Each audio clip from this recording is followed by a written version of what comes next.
Aujourd'hui, on utilise les technologies 3D pour relever et étudier les sites archéologiques. À travers différents exemples, nous allons vous présenter les apports de la 3D dans les travaux de recherche du CEPA. L'archéologue peut réaliser un relevé 3D de vestiges avec un simple appareil photo. La convergence des prises de vue lui permet d'obtenir un modèle 3D très précis. C'est ce que l'on appelle la photogrammétrie. Vous pouvez observer ici le relevé d'un foyer néolithique.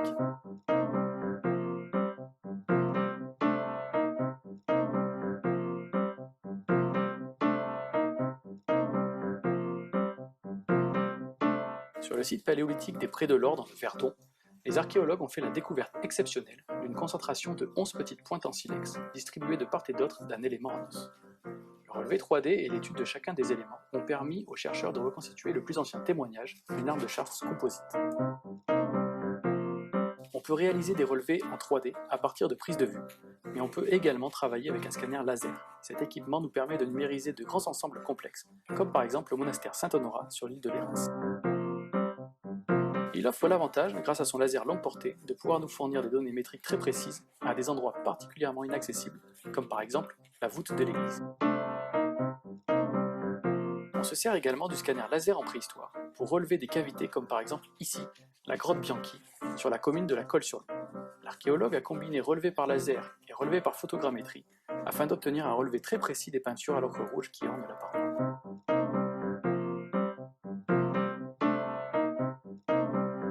Le relevé en 3D permet de cartographier les peintures et d'étudier leur forme et leur répartition spatiale.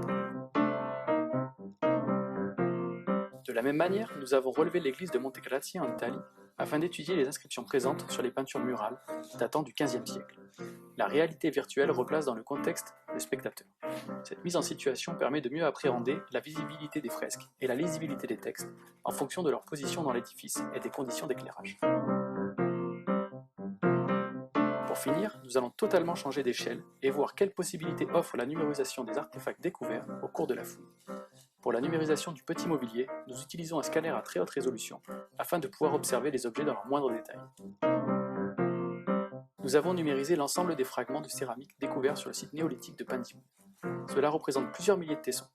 Grâce au modèle 3D, nous avons procédé au remontage virtuel de ces céramiques afin d'étudier leur forme et leur décor.